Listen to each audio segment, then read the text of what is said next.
Morning student, good morning. Myself Kailash Chotiya, मेरा नाम कैलाश चोटिया है। जैसा कि बच्चों आप मेरे से परिचित हैं, और जो रघुनाथ स्कूल जो रतनगढ़ का सबसे बेस्ट स्कूल है, सबसे अच्छा स्कूल है, सबसे फेमस स्कूल है, उसकी ओर से आपको घर बैठे ऑनलाइन क्लासेज उपलब्ध करवाई जा रही है। उन ऑनलाइन क्लासेज में मैं कक्षा 12 में इतिहास या हिस्ट्री का अध्ययन है वो करवा रहा हूँ। हमारा जो तीसरा अध्याय है वो हमारा चल रहा है, जिसका अर्थ है, जिसका नाम है बाह्य आक्रमण और आत्मसातीकरण। अभी तक हमने यूनानी शासक या इंडो ग्रीक शासक मिनेंडर, इसके अलावा शक सम्राट रुद्रदामन की उपलब्धियों के बारे में पढ़ लिया है। कल हमने रुद्रदामन के शासन के विस्तार, उसका व्यक्तित्व, उसका कृतित्व, सुदर्शन झील का पुनर्निर्माण के बारे में हमने पढ़ा था, और हमने देखा था कि रुद्रदामन की मृत्यु के बाद किस प्रकार शकों का है वो पतन है वो शुरू हो गया था। आज हमारा जो टॉपिक है वो कुषाण है।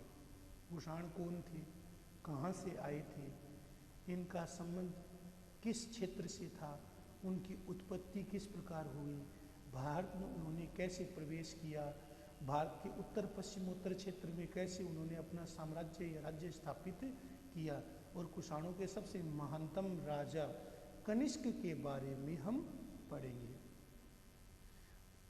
तो हमारा जो टॉपिक है वो कुषाण है।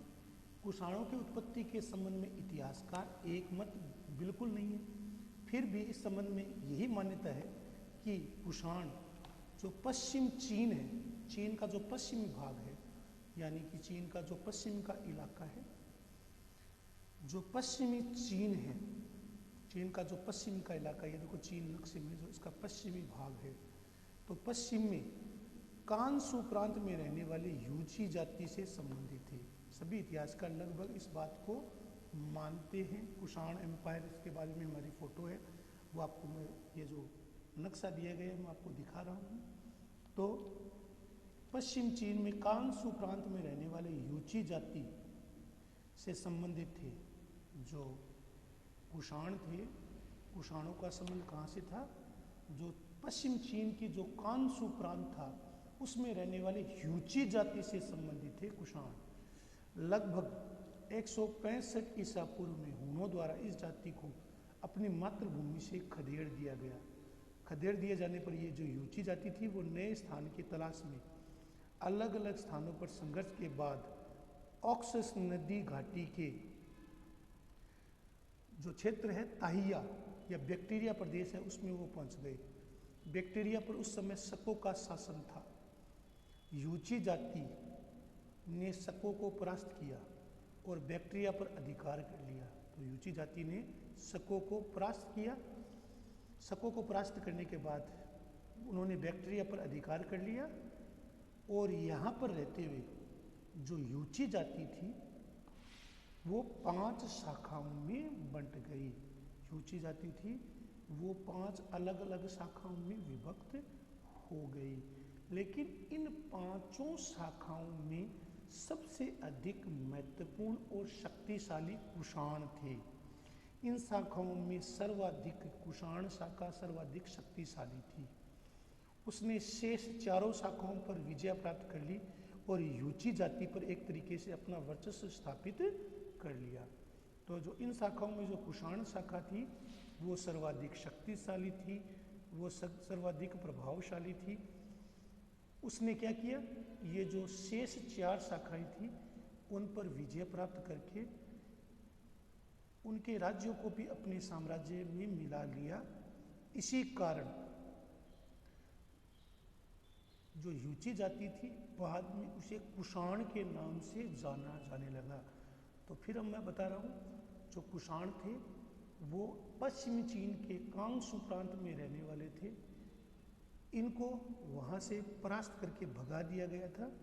इनको मातृभूमि से हुनों ने परास्त कर दिया था, और ये बैक्टीरिया तक आ गए थे जहाँ पर शकों का शासन था। शकों को इन्हें परास्त कर दिया, और यूची जाति ने शकों को परास्त करके बैक्टीरिया पर अधिकार कर लिया। यही रहते हुए जो कुषाणों की 5 जातियाँ थी या किसान थे वो 5 जातियों में विभक्त हो गए।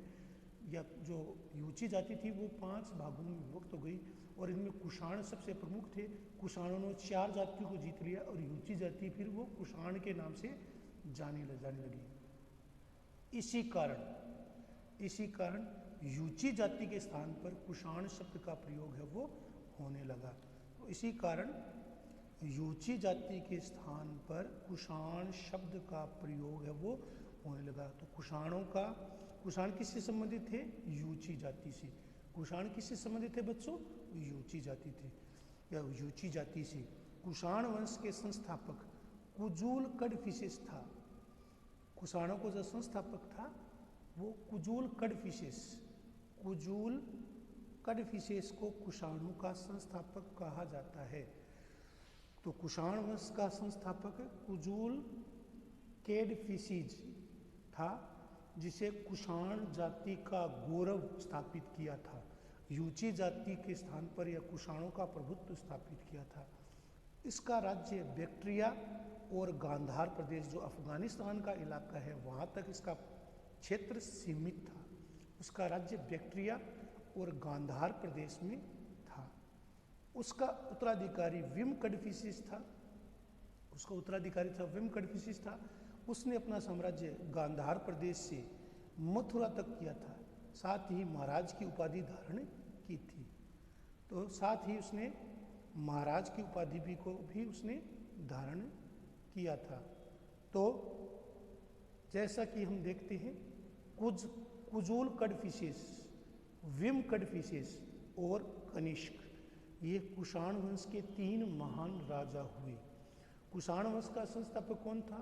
कुजूल कडफिसेस। उसने बैक्ट्रिया और गांधार को जीता। विम कडफिसेस, उसने महाराज की उपाधि को धारण किया और अपने क्षेत्र का विस्तार गांधार से लेकर मथुरा तक किया और महाराज की उपाधि को धारण किया। कुषाणों का प्रारंभिक इतिहास पर चीनी इतिहास ग्रंथ बहुमूल्य प्रकाश डालते हैं। इसके अलावा जो भारतीय साहित्य परंपरा है, इसके अलावा अभिलेख है, मूर्तियाँ है, मुद्रा है, अभिलेख है, मूर्तियाँ है, खुदाई में मिली हुई मूर्तियाँ हैं, स्मारक है, उससे भी हमें कुषाणों के इतिहास के बारे में प्रमाणिक जानकारी मिलती है। तो कुषाणों का जो प्रारंभिक इतिहास था उसके बारे में हमें जानकारी है, वो चीनी ग्रंथ है, वो बहुमूल्य जानकारी देते हैं। इसके अलावा भारतीय साहित्य परंपरा, पुरातात्विक सामग्री, सिक्के, मोहरे, मुद्राएं, अभिलेख, शिलालेख, मूर्तियाँ, खुदाई में प्राचीन स्मारक से भी कुषाण वंश के इतिहास के बारे में जानकारी मिलती है। तो कुषाणों के बारे में जानकारी हमें चीनी साहित्यिक ग्रंथों के अलावा, चीनी स्रोतों के अलावा कुषाणों के बारे में हमें जानकारी है उनके अभिलेखों, उनके लेखों, उनके मुद्राओं, सिक्कों, खुदाई में प्राप्त स्मारकों से भी कुषाण वंश के इतिहास के बारे में व्यापक जानकारी मिलती है। तो कुषाण वंश के जो 3 राजा थे वो कौन कौन से थे? एक का नाम था कुजूल कडफिसेस। एक का नाम क्या था बच्चों? कुजूल कडफिसेस। कुजूल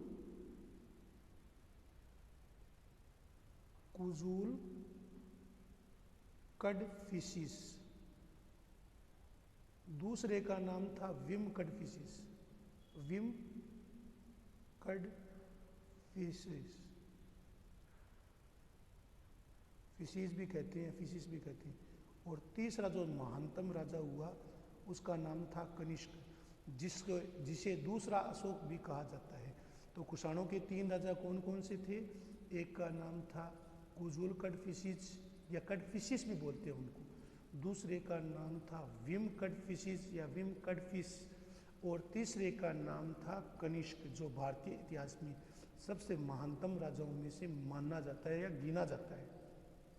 अब हम कनिष्क के बारे में पढ़ेंगे। तो कनिष्क का जो समय है वो 78 ईस्वी से 101 ईस्वी तक माना जाता है। ऐसा माना जाता है कि कनिष्क ने ही शक संवत की शुरुआत की थी। शक संवत है, उसकी शुरुआत है वो कनिष्क ने ही की थी, या कनिष्क ने ही शक संवत है वो शुरू किया था। कनिष्क के सिंहासनारोहण होने के समय 78 ईस्वी से एक नया संवत शुरू हुआ जिसे हम शक संवत कहते हैं, जिसका प्रचलन आज भी हमारे देश में है। तो कनिष्क कुषाण वंश का सबसे महानतम राजा था, सबसे श्रेष्ठ राजा था। कनिष्क कुषाण राजाओं में सबसे महान था, किंतु उसके सिंहासन रोहण, उसने कब सिंहासन ग्रहण किया, वह कब राजा बना, अधिकांश इतिहासकार इस विषय में एकमत नहीं है। अधिकांश इतिहासकारों का मानना है कि कनिष्क के राज्याभिषेक की तिथि 78 ईस्वी मानी गई है। 78 ईस्वी मानी गई है और ऐसा माना जाता है कि उसके सिंहासन रोहण से ही एक नए संवत की शुरुआत हुई थी जिसे हम शक संवत कहते हैं। कनिष्क को दूसरा अशोक भी कहा जाता है।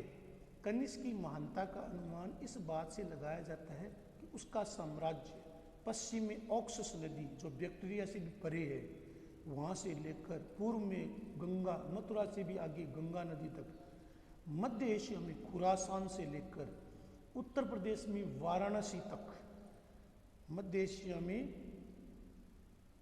खुरासान से लेकर उत्तर प्रदेश में वाराणसी तक था। तो हम कुषाण साम्राज्य, कुषाणा एम्पायर देख रहे हैं, जिसका आपको मैं नक्शा दिखा रहा हूँ, जिसमें बैक्टीरिया, इसके अलावा हमें वाराणसी और ऑक्सस से लेकर गंगा नदी का पूरा क्षेत्र, ये पूरा क्षेत्र जो दिखाई दे रहा है, स्पेशल रूप से जो ये क्षेत्र दिखाई दे रहा है, ये पूरा का पूरा क्षेत्र है वो कुषाणों के अधिकार क्षेत्र में आता था। ये पूरा क्षेत्र यहाँ पर मथुरा, ठीक है ना, और इसके अलावा मथुरा के अलावा ये वाराणसी तक का क्षेत्र है, ये पूरा का पूरा क्षेत्र था वो कनिष्क के अधिकार क्षेत्र में था, जो अफगानिस्तान से भी परे गांधार, ऑक्सस नदी, पार्थिया, बैक्टीरिया से लेकर मथुरा और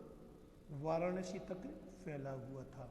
इस प्रकार जो कनिष्क का साम्राज्य था वो विस्तृत था, गंगा नदी का क्षेत्र भी उसके साम्राज्य का हिस्सा था। तो कुषाण एम्पायर, जिसे हम कुषाण साम्राज्य भी कहते हैं, वो साम्राज्य काफ़ी विस्तृत था, काफ़ी विशाल था, जिसमें हिंदुकुश, गांधार का प्रदेश, पर्वतमाला ऑक्सस, पार्थिया, बैक्टीरिया, इसके अलावा मथुरा, गांधार से लेकर मथुरा और ऑक्सस नदी से लेकर गंगा नदी तक, ऑक्सस से लेकर गंगा नदी तक का पूरा इलाका, ये सारा इलाका है वो कनिष्क के शासनकाल में उसके साम्राज्य का हिस्सा था। तो मैंने आपको जैसे बच्चों बताया है, जो कुषाण वंश के 3 महानतम राजा हुए, एक तो कुजुल कड़फिसिस जिसे कुषाणों का संस्थापक कहा जाता है, दूसरा विम कड़फिसिस जिसने अपना साम्राज्य है वो मथुरा तक विस्तृत किया था और महाराज की उपाधि धारण की थी, और तीसरा कनिष्क। कनिष्क के बारे में कहा जाता है कि उसने एक नए संवत की शुरुआत की थी जिसे हम शक संवत कहते हैं। अधिकांश इतिहासकार इस बात पर सहमत हैं कि कनिष्क की महानता, ऐसा माना जाता है कनिष्क सबसे महानतम राजाओं में से एक गिना जाता है। कनिष्क की महानता का अनुमान इस बात से लगता है कि उसका साम्राज्य पश्चिम में ऑक्सस से लेकर गंगा नदी तक और मध्य एशिया में खुरासान से लेकर वाराणसी तक फैला हुआ था। अब हम कनिष्क की सैन्य उपलब्धियों के बारे में चर्चा करेंगे। कनिष्क, जैसा आपको बताया गया था, कुषाण वंश का सबसे महानतम राजा था। कनिष्क के समय आपको पता है जब कनिष्क सिंहासन रूढ़ हुआ था तो अधिकांश इतिहासकार मानते हैं कि उसने शक संवत है वो प्रचलित किया था। तो कनिष्क कुषाण वंश का सबसे प्रतापी राजा था। कनिष्क के समय कुषाण सत्ता अपने चरम पर पहुंच गई थी। कनिष्क के समय कुषाण सत्ता अपने वैभव, अपनी परिकाष्ठा, अपनी चरम, अपने श्रेष्ठ या अपनी पीक पर पहुंच गई थी। कनिष्क एक महान विजेता, कुशल प्रशासक, कला प्रेमी शासक था। कनिष्क जब सिंहासनरोहण हुआ तब उत्तराधिकार में उसे एक छोटा सा राज्य मिला था जिसमें अफगानिस्तान, सिंध का प्लाका, पार्थिया, बैक्टीरिया और पंजाब का कुछ भाग शामिल था। विम कड़फिसेस था, उसने मथुरा तक के क्षेत्र को जीता था। उसके पूर्व शासक चीनी शासकों द्वारा पराजित कर दिए गए थे, भगा दिए गए थे। और विम कड़फिसेस की मृत्यु के बाद अराजकता फैल गई थी। इसके कारण कुषाण राज्य में शिथिलता और अव्यवस्था आ गई थी। विम की मृत्यु के बाद कनिष्क उन कुषाण सरदारों में से एक था जो भारत में अपना भाग्य आजमा रहे थे। तो भारत में अपना भाग्य आजमाने वाले कुषाण सरदारों, कुषाण राजाओं में कनिष्क था, जिसे दूसरा अशोक भी कहा जाता है। भारत में कनिष्क का नाम बड़े सम्मान और आदर के साथ लिया जाता है। कनिष्क का द ग्रेट, वह भी अशोक के समान, उसने भी बौद्ध स्तूपों, चैत्यों, विहारों का निर्माण किया था। उसने भी बौद्ध धर्म के प्रचारकों को विदेशों में भेजा था। वह भी महायान धर्म की शाखा को मानने वाला था। और कनिष्क के समय चतुर्थ बौद्ध संगति का आयोजन भी किया गया था। तो कनिष्क द ग्रेट, कनिष्क को महान राजाओं की श्रेणी में रखा जाता है। कनिष्क की सैन्य उपलब्धियां, इनके बारे में कौन कौन से क्षेत्रों में विजय प्राप्त की थी, इनके बारे में हम कल पढ़ेंगे। कनिष्क कुषाण वंश का सबसे प्रतापी राजा था। इस वंश में 3 राजा हुए थे। एक का नाम था कुजूल कड़फिसेस, दूसरे का नाम था विम कड़फिसेस और तीसरे का नाम था कनिष्क। तो कनिष्क कुषाण वंश का सबसे प्रतापी राजा था। कनिष्क के समय कुषाण सत्ता अपने चरम पर, अपने वैभव पर, अपने प्रतिकाष्ठा, अपनी प्रकाष्ठा तक पहुंच गई थी। कनिष्क एक महान विजेता ही नहीं था, बल्कि कला प्रेमी, विद्वानों का आश्रयदाता, कुशल प्रशासक भी था। कनिष्क जब सिंहासन रूढ़ हुआ तो उसे उत्तराधिकार में एक बहुत छोटा सा राज्य मिला था। उत्तराधिकार में युद्ध के कारण अफगानिस्तान, सिंध का शासन, पार्थिया, बैक्टीरिया, पंजाब का कुछ क्षेत्र शामिल था। क्योंकि ये चीनियों से हार गए थे और चीनियों ने इन्हें भगा दिया था, तो उत्तराधिकार का संकट पैदा हो गया था। अराजकता की स्थिति थी। कुषाण राज्य है वो शिथिल और अव्यवस्थित हो गया था। और विम की मृत्यु के बाद जो कुषाण सरदार थे, जो भारत में अपना भाग्य आजमा रहे थे, उन कुषाण सरदारों में से कनिष्क भी था, जो भारत में अपना भाग्य आजमाना चाहता था, जो अपने भारत में अपना साम्राज्य का या विकास करना चाहता था, जो भारत में अपने साम्राज्य को फैलाना चाहता था। तो जैसा आपको मैंने कहा कि उन कुषाण शासकों में से कनिष्क भी था, जो भारत में अपना भाग्य आजमा रहे थे। और कनिष्क की गिनती है वो महानतम राजाओं में की जाती है।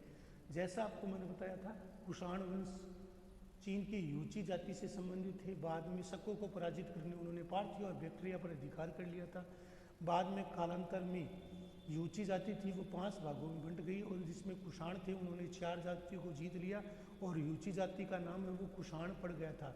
और कुषाण वंश में सबसे महानतम राजा था वो कनिष्क था। तो जो सरदार विम की मृत्यु के बाद जो सरदार भारत में अपना भाग्य आजमा रहे थे, जो भारत में अपना राज्य फैलाना चाहते थे, जो भारत में अपना साम्राज्य विस्तार के अवसर देख रहे थे, उन साम्राज्य विस्तार के अवसर देखने वालों में कनिष्क भी था, जिसे भारत के महानतम राजाओं में से एक प्रमुख राजा के रूप में गिना जाता है। तो हम कनिष्क के विजय के बारे में कल पढ़ेंगे। आज का आपका टॉपिक समाप्त होता है। इसको अंडरलाइन करना है, इनके तीनों राजाओं के नाम लिखने हैं, शक संवत का नाम लिखना है, शक संवत की शुरुआत किसने की, कब हुई, कनिष्क सिंहासन रोड़ कब हुआ, इनके बारे में आपको पढ़ना है, लिखना है, याद करना है। धन्यवाद।